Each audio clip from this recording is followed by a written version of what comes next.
కనీసమైన చనిపోయినప్పుడు చివరి చూపులకు కూడా వారిని చూడడానికి వారిని పరామర్శించడానికి పోలే. అట్లాంటిది మీరు తెలంగాణ గొప్పతనాల గురించి తెలంగాణ త్యాగాల గురించి మీరు మాట్లాడితే ఎట్లుంటుంది? దయ్యాలు వేదాలు ఒలవేసిండ్రు అని ఏదో అంటారు కదా, వీళ్ళని చూస్తే దయ్యాలు కూడా సిగ్గుపడేటట్టే ఉన్నాయి అధ్యక్ష. ఏమో వీళ్ళని మాతో పోలుస్తురేందని అదే చెప్పిన, అవి కూడా వీళ్ళని చూస్తే కొంచెం వెనక ముందు అయ్యేటట్టుంది. అదేవిధంగా అధ్యక్ష కొమరం భీం ఎవరు అధ్యక్ష? కొమరం భీముడు ఎవరి? కొమరం భీముడు జల్ జమీన్ జంగుల్ అని చెప్పి ఆ రోజు ఆదివాసీల కోసం యుద్ధం చేసిన పోరాట యోధుడు అధ్యక్ష. మనకు స్ఫూర్తి ప్రదాత. కొమరం భీం ఘాట్ ప్రకటించి దాన్ని పూర్తి చేయక గాలికి వదిలేస్తే 9.5 సంవత్సరాలు అక్కడ 30 ఇండ్లు మంజూరు చేసి నిధులు ఇవ్వక, కొమరం భీం వారసుల కాడ ఇండ్లు కట్టించడానికి వీళ్ళు నిధులు ఇవ్వకపోతే ఒక 6 మంది సొంత డబ్బులతో ఇల్లు కట్టుకున్నారు. ఒక 6 మంది మాకు వద్దని పునాదులు వేయలేదు. మిగతా 18 మంది నిధులు లేక మొండి గోడలతో నిలబడితే మా ప్రభుత్వం వచ్చిన వెంబడే కొమరం భీం వారసులకు ఇండ్లు కట్టించడానికి 25 కోట్ల రూపాయలు మంజూరు చేసి ఆ ప్రాంతాన్ని మొత్తం అభివృద్ధి చేయండి అని చెప్పి కొమరం భీం వారసులకు ఇండ్లు కట్టించే బాధ్యత 7 తారీఖు నాడు మేము నిర్ణయం తీసుకున్నాం అధ్యక్ష. ఇదే కాదు అధ్యక్ష, ఇంద్రవెల్లి అంటేనే రోమాలు నిక్కబొడుచుకుంటాయి అధ్యక్ష. దళితులు, గిరిజనులు, ఆదివాసీలు పోరాటానికి స్ఫూర్తిగా తీసుకొని ఈ ప్రపంచం ముందు నిటారుగా నిలబడి నేల కొరిగినరు తప్ప ఎవరికి లొంగలేదు, వంగలేదు. అట్లాంటి ఇంద్రవెల్లిని 9.5 సంవత్సరాలలో ఏ రోజైనా ఒక స్మృతి వనం కింద మారుద్దాం, ఒక స్ఫూర్తినిచ్చే పుణ్యక్షేత్రంగా చేద్దామని ఏ రోజైనా ఆలోచన చేసినారా అధ్యక్ష? మేము ఆలోచన చేసినాం.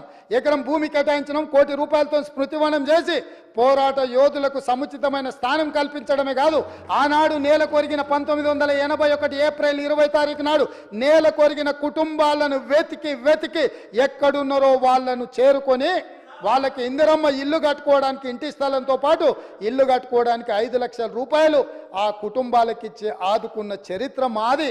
పోరాట యోధులను, త్యాగాలు చేసిన వాళ్ళను గుర్తించిన చరిత్ర మాది అధ్యక్ష.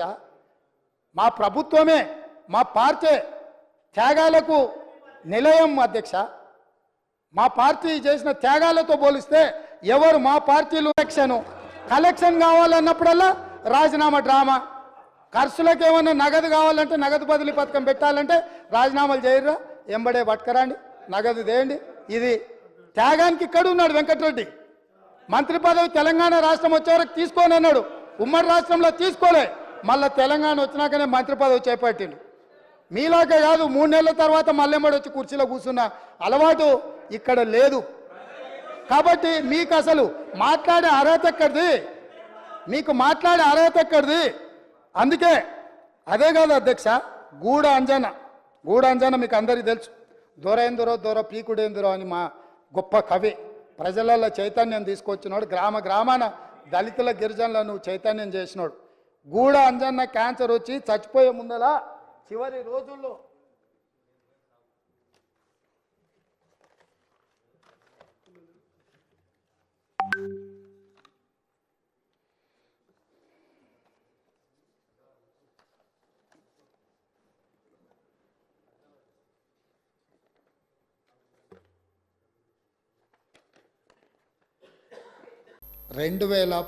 సంవత్సరంలో శాసనమండలి ఎన్నికలలో భారతీయ జనతా పార్టీ టీఆర్ఎస్ పొత్తు పెట్టుకున్నారు. ఆనాడు ఇదే సభలో ఉన్న ఈరోజు కేంద్ర మంత్రి బీజేపీ అధ్యక్షుడు కిషన్ రెడ్డి గారు, ఎండెల లక్ష్మీనారాయణ గారు, 2 శాసనసభ్యులు బీజేపీ నుంచి టీఆర్ఎస్ అభ్యర్థికి అధికారికంగా ఓట్లేసిండ్రు. ఒకటి. రెండవది, ఆనాడు 3 టీఆర్ఎస్ ఎమ్మెల్యేలు కిరణ్ కుమార్ రెడ్డి గారికి ఓటేసిండ్రు. ఆ 3 ఎవరే అంటే ఏనుగు రవీందర్ రెడ్డి గారు, కావేటి సమ్మయ్య గారు, కల్వకుంట్ల విద్యాసాగర్ రావు గారు. ఆ 3 టీఆర్ఎస్ అభ్యర్థికి ఓటేయకుండా కిరణ్ కుమార్ రెడ్డి గారికి మద్దతు ఇచ్చినందుకు చంద్రశేఖరరావు గారు వారిని పార్టీ నుంచి బహిష్కరించడం జరిగింది. ఆ సందర్భంగా ఎమ్మెల్యేలు ఏం చెప్పిండ్రంటే, అయ్యా మీ అల్లుడు గారే మమ్మల్ని ఇక్కడ ఓటేయమని చెప్తే మేము పోయి అక్కడ ఓటేసినాము, ఓటేమన్నా మీ అల్లుడినేమో ఇంట్లో పెట్టుకున్నావు, మమ్మల్ని పార్టీ నుంచి ఎట్లా బహిష్కరిస్తావు అని వాళ్ళు మాట్లాడడంతో తిరిగి 2014లో వారికి టికెట్లు ఇవ్వడం జరిగింది. నెంబర్ 1. నెంబర్ 2, 2014 నుంచి 2023 వరకు పార్లమెంటులో ఏ సందర్భం వచ్చినా అధికారికంగా అక్కడ రికార్డులు ఉన్నాయి. కావాలంటే వారి పెద్దలు పోచారం శ్రీనివాసరెడ్డి గారు, నామ నాగేశ్వరరావు గారికో లేకపోతే కేశవరావు గారికో వారు అడిగితే ఎన్ని బిల్లులు వచ్చినప్పుడు లోక్సభలో కానీ రాజ్యసభలో కానీ వారు ఎవరి పక్షాన నిలబడి ఎవరికి మద్దతు పలికినరో అక్కడ సజీవంగా సాక్ష్యాలు ఉంటాయి. 3 తలాక్ కావచ్చు, 370 ఆర్టికల్ కావచ్చు, రైతు వ్యతిరేక నల్ల చట్టాలు కావచ్చు, GST కావచ్చు, నోట్ల రద్దు కావచ్చు, ఇట్లా చెప్పుకుంటూ వెళ్తే కొన్ని వందల బిల్లులు లోక్సభలో రాజ్యసభలో వచ్చినప్పుడు టీఆర్ఎస్ పార్టీ స్పష్టంగా ఒక సందర్భంలో రాజ్యసభ సభ్యుడు అక్కడ బిల్లు ఉన్నదంటే ప్రత్యేకమైన విమానం వేసుకొని పోయి మోడీ గారికి అనుకూలంగా ఓటేయడం జరిగింది. Bharatiya Janata party, BRS, BJP ఒకే రకమైన ఆలోచన విధానంతో గత 10 సంవత్సరాలు ప్రభుత్వాలను కలిసి నడుపుకున్నారు. వాళ్ళిద్దరు కలిసి చర్చించుకున్నారు.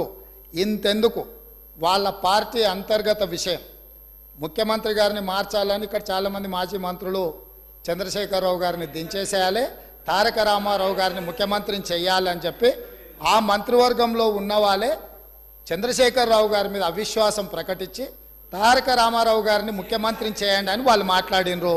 వాళ్ళందరూ ఒత్తిడి తట్టుకోలేక చంద్రశేఖరరావు గారు వెళ్ళి నరేంద్ర మోడీ ప్రధానమంత్రిని కలిసి నేను అక్కడి నుంచి మా వాళ్ళు తప్పుకోమంటుండ్రు, తప్పుకుంటా తారక రామారావు గారిని తెలంగాణ రాష్ట్రానికి ముఖ్యమంత్రిని చేస్తా, మీరు నాకు అనుమతి ఇవ్వమని అడిగినరని, నేను వారసత్వ రాజకీయాలు లేకపోతే రాచరికాలను నేను సమర్థించను, నేను వ్యతిరేకిస్తున్నా, అది ఎలా సాధ్యమో అని నేను చంద్రశేఖరరావును నిలదీసినని భారత ప్రధానమంత్రి తెలంగాణ రాష్ట్రానికి వచ్చినప్పుడు స్పష్టంగా ప్రకటన చేసిండు.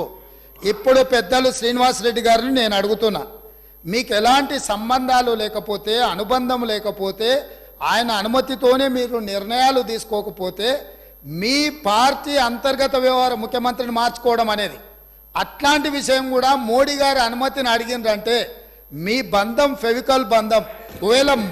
ఒకవేళ మీకు కేసీఆర్ గారు చెప్తుండ్రో లేదో వాస్తవాలు ఒక్కసారి ఇప్పుడు నేను చెప్పిన చరిత్రను మొత్తము వారు తెలుసుకోవాల్సిందిగా నేను కోరుతున్నా. మీకు కొన్ని చెప్తాడు, కొన్ని దాస్తాడు. కాబట్టి దాసినై మీకు ఒకవేళ ఎప్పుడైనా అనుమానం వస్తే మీరు ఎప్పుడైనా నన్ను అడగొచ్చు, స్వేచ్ఛగా వచ్చి కలవచ్చు. మిగతా వివరాలన్నీ కూడా నేను మీ దృష్టికి తీసుకొస్తా. పోచారం శ్రీనివాసరెడ్డి. మేమందరం కూడా కలిసి పనిచేసినాం సార్. తెలుగుదేశం పార్టీలో వారు ఉన్నారు, మేమున్నాం, కష్టపడి పనిచేసినాం. వారు ఈరోజు ఒక నిమిషం వినండి, ఇదే ఓపిక ఉండాలండి.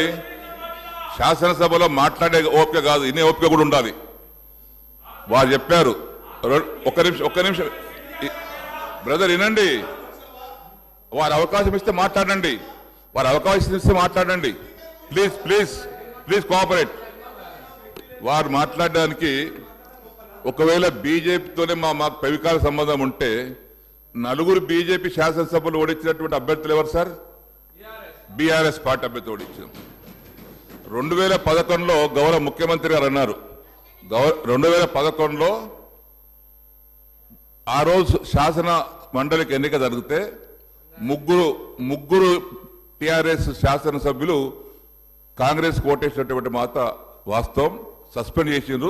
కిరణ్ కుమార్ రెడ్డి కాదు, ఎమ్మెల్సీగా కాంగ్రెస్ పార్టీ రంగారెడ్డి పోటీ చేసిండు, టీఆర్ఎస్ తరఫున మహమూద్ అలీ గారు పోటీ చేసిండ్రు. నేను అప్పుడే మన ఇద్దరం తెలుగుదేశం పార్టీలో ఉన్నాం. దాని తర్వాత నేను బీఆర్ఎస్ పార్టీకి వచ్చిన. టీఆర్ఎస్ పార్టీకి వచ్చిన తర్వాత నాకు కూడా బలవంతం చేసిండ్రు, మీరు కూడా రంగారెడ్డి కోటేయమని. నేను బీఆర్ఎస్ పార్టీకి మొన్ననే మాట ఇచ్చిన. నేను టీఆర్ఎస్ పార్టీ అభ్యర్థిగా ఓటేసి తప్పితే ఇంకో దానికి వేయనంటే మీరు చెప్పినటువంటి 3 పేర్లు నేను రిపీట్ చేయదలుచుకోలేదు.